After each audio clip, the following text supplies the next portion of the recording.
आप सभी को सोमवती अमावस्या की हार्दिक शुभकामनाएं। भगवान भोलेनाथ और माता पार्वती की कृपा सदैव हम सभी पर बनी रहे। दोस्तों, आज की वीडियो में आप सुनेंगे सोमवती अमावस्या की कथा। पौराणिक कथा के अनुसार एक साहूकार के 7 बेटे थे, 7 बहू और 1 बेटी थी। साहूकार के घर एक जोगी भिक्षा मांगने आता था। जोगी को साहूकार की बहू भिक्षा देती थी तो वो ले लेता था, लेकिन जब बेटी देती थी तो वो भिक्षा नहीं लेता था और कहता था कि बेटी सुहागन तो है, पर उसके बाद में दुहाग लिखा है। जोगी की यह बातें सुनकर बेटी को चिंता होने लगी और उसका शरीर भी कमजोर होने लगा। एक दिन उसकी माँ ने पूछा कि बेटी, तुम इतने दिनों से इतनी कमजोर क्यों दिखाई देती हो? तब उसने बताया कि माँ, एक जोगी भिक्षा मांगने आता है जो कहता है कि बेटी है तो सुहागन, लेकिन इसके नसीब में दुहाग लिखा है, अर्थात दुख लिखा है। यह बात सुनकर उसकी माँ ने कहा कि कल मैं सुनूंगी। अगले दिन जब जोगी भिक्षा लेने आया तो उसकी माँ चुप कर बैठ गई। जब बेटी भिक्षा देने लगी तो जोगी ने वही बात फिर से बोली। इतनी बात सुनकर उसकी माँ बाहर निकल कर आई और बोली, एक तो हम तुम्हें भिक्षा देते हैं और तू ऊपर से हमें गाली देता है।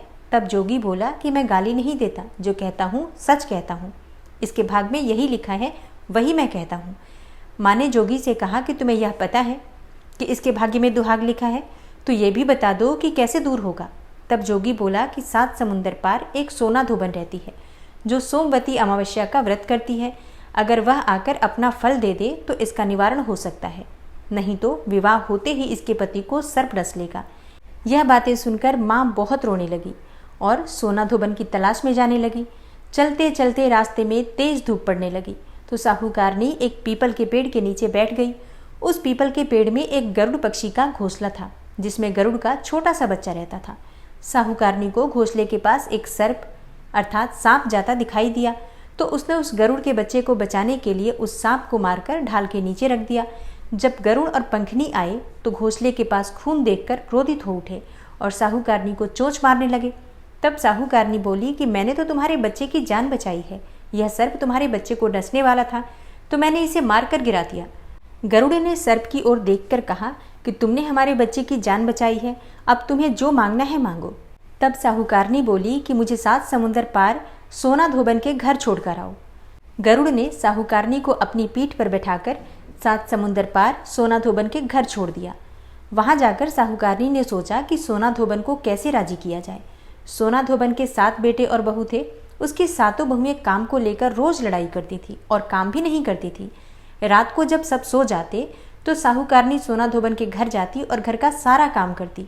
गायों को नहलाती, घर की सफाई करती, रसोई का काम करती, चौका बर्तन करती, आटा पीसती, कपड़े धोती, पानी भरती और दिन होने से पहले चली आती। 7 बहुएं रोज सोचती कि ये सारा काम कौन कर रहा है, लेकिन कभी एक दूसरे से पूछती नहीं थी कि ये सब काम कौन कर रहा है। कुछ दिनों तक ये सभी काम उसी प्रकार से चलते रहे। तब एक दिन धोबन ने अपनी बहुओं से पूछा कि तुम आजकल लड़ती भी नहीं हो और काम भी ठीक कर रही हो।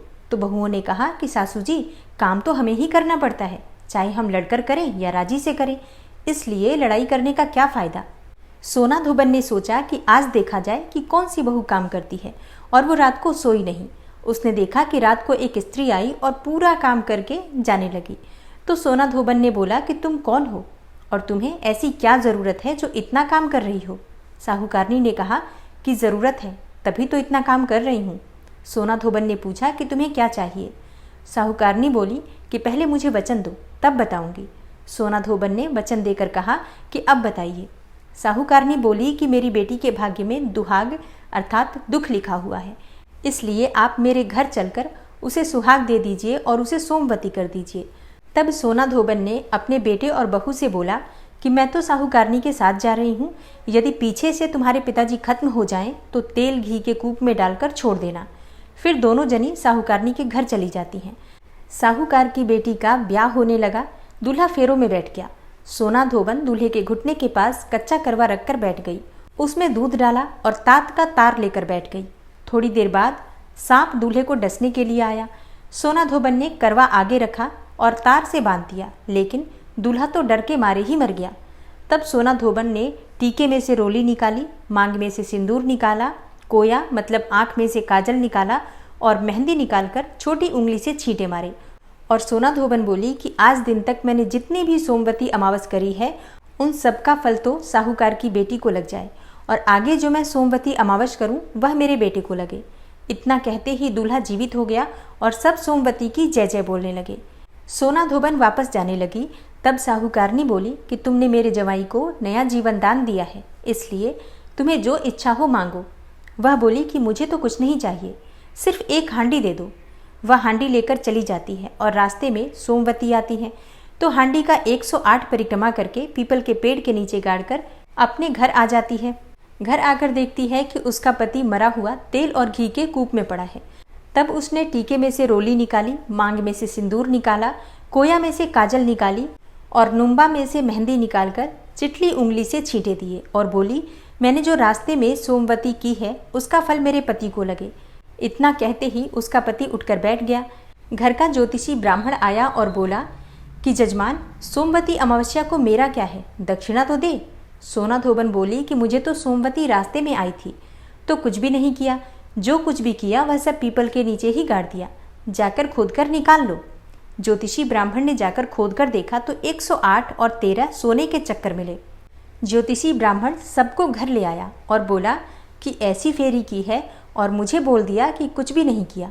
तब सोना धोबन बोली कि यह तो तुम्हारे ही भाग से हुआ है, इसलिए इसे अब तुम ही ले जाओ।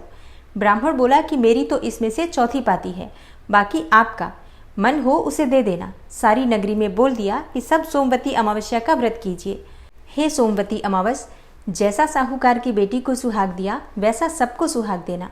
सोमवती अमावस की कहानी कहने वाले को, सोमवती अमावस की कहानी सुनने वाले को और हुंकारा भरने वाले को और अपने पूरे परिवार को देना। प्रेम से बोलिए जय सोमवती अमावस्या। सोमवती अमावस्या के दिन प्रातःकाल ब्रह्म मुहूर्त में उठकर और नित्य कर्मों से निवृत्त होकर स्नान कर लीजिए। गंगा जल मिश्रित जल से आज स्नान करना चाहिए। फिर साफ स्वच्छ वस्त्र धारण करना चाहिए। अगर संभव हो तो नए वस्त्र धारण करने चाहिए, नहीं तो पुराने भी हों, धुले हुए हों, शुद्ध हों, इस बात का ध्यान रखिए। सुहागिन महिलाएं आज के दिन शुभ रंगों के वस्त्र धारण करके और 16 श्रृंगार करके पीपल की पूजा करती हैं। तो पैरों में महावर, हाथों में मेहंदी, चूड़ियाँ, सिंदूर, बिंदी, गजरा, जो भी आपसे हो सके उस प्रकार से श्रृंगार करके और पीपल की पूजा करने के लिए सभी सामग्री एकत्रित कर लीजिए। फिर घर के आसपास जहाँ भी पीपल का वृक्ष है वहाँ जाकर पीपल की विधि विधान से पूजा कीजिए। एक पात्र में थोड़ा सा गंगा जल डालकर उसमें थोड़ा सा कच्चा दूध डाल दीजिए। फिर जल से उस पात्र को भर दीजिए। थोड़ा सा शक्कर या फिर शहद डालकर जल को मीठा कर दीजिए। उसी में आपको पुष्प डालना है, थोड़े से अखंडित चावल के दाने डालने हैं और इसी जल को पीपल के वृक्ष में अर्पित कीजिए।